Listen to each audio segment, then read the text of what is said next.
My precious children of God, I welcome all of you to this program and I greet each one of you in the precious name of our Lord and Savior, Jesus Christ. എന്റെ വിലയേറിയ ദൈവമക്കളെ, നിങ്ങൾക്ക് എല്ലാവർക്കും ഈ പരിപാടിയിലേക്ക് സ്വാഗതം.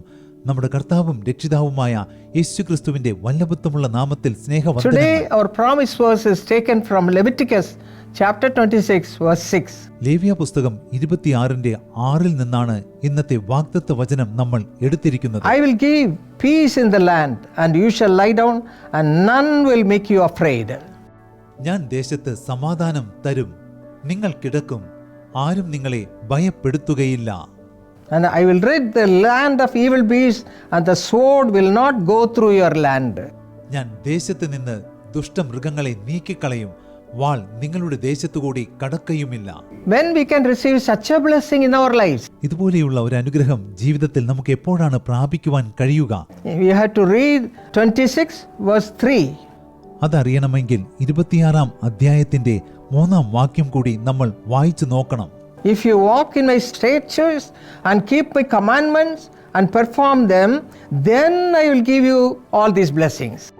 നിങ്ങൾ എന്റെ ചട്ടം ആചരിച്ച് എന്റെ കൽപ്പന പ്രമാണിച്ച് അനുസരിച്ചാൽ ഞാൻ ഈ അനുഗ്രഹങ്ങളെല്ലാം നിങ്ങൾക്ക് നൽകും. Are you walking in the ways of the Lord? നിങ്ങൾ ദൈവത്തിന്റെ വഴികളിലൂടെയാണോ നടക്കുന്നത്? Such a close walk with the Lord is very, very necessary to receive this blessing. ഈ അനുഗ്രഹങ്ങൾ പ്രാപിക്കുവാൻ ദൈവത്തോടടുത്ത് ദൈവത്തിന്റെ കൽപ്പനകൾ അനുസരിച്ച് ജീവിക്കേണ്ടത് അത്യാവശ്യമാണ്. David says in Psalm 23 verse 1, the Lord is my shepherd, I shall not want. സങ്കീർത്തനം 23:1 ദാവീദ് പറയുന്നു, യഹോവ എന്റെ ഇടയനാകുന്നു, എനിക്ക് മുട്ടുണ്ടാകയില്ല. My friends, in the same way you should have the Lord as your father. എന്റെ സ്നേഹിതന്മാരെ, ഇതുപോലെ നിങ്ങളും ദൈവത്തെ പിതാവായി സ്വീകരിക്കണം. As a shepherd, ഒരു ഇടയനായി സ്വീകരിക്കണം. he will lead me and guide me. That should be your hope. കർത്താവ് എനിക്ക് മാർഗനിർദ്ദേശം നൽകും, എന്നെ വഴി നടത്തും. അതായിരിക്കണം നിങ്ങളുടെ പ്രത്യാശ. See, this little David was standing before the giant Goliath. നോക്കൂ, ഈ കൊച്ചു ബാലനായ ദാവീദ് ആ മല്ലനായ ഗോലിയാത്തിന്റെ മുൻപിൽ നിൽക്കുകയാണ്.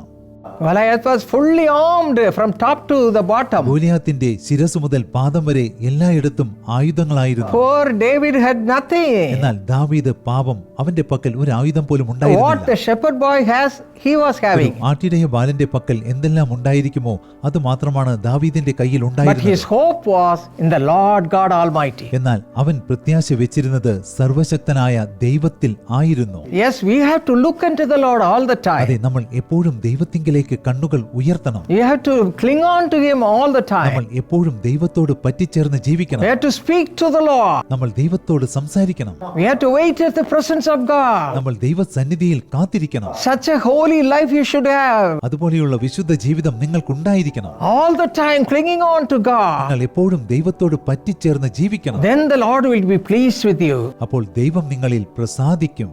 Oh, little David was able to kill that Goliath. ആ കൊച്ചു ബാലനായ ദാവീദിനെ, മല്ലനായ ഗോലിയാത്തിനെ നിഷ്പ്രയാസം കൊല്ലുവാൻ സാധിച്ചു. Because the Lord was with him. കാരണം ദൈവം ദാവീദിനോട് കൂടെ ഉണ്ടായിരുന്നു. Psalm 34 verse 10 also says the same thing. സങ്കീർത്തനം 34:10 അതേ കാര്യം തന്നെയാണ് പറയുന്നത്. Those who seek the Lord shall not lack any good thing. യഹോവയെ അന്വേഷിക്കുന്നവർക്കോ ഒരു നന്മയ്ക്കും കുറവില്ല. And Psalm 121 verses 1 and 2 says, സങ്കീർത്തനം 121:1-2 വാക്യങ്ങൾ പറയുന്നു, I will lift up my eyes to the hills, from where comes my help?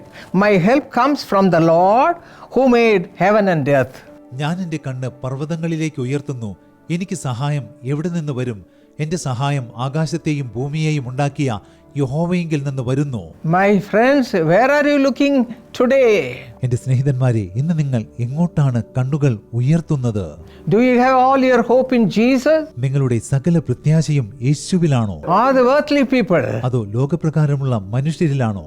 Look unto him. യേശുവിങ്കിലേക്ക് നോക്കുവിൻ. Now let us cry. ഇപ്പോൾ നമുക്ക് നിലവിളിക്കാം. We'll cry at his presence.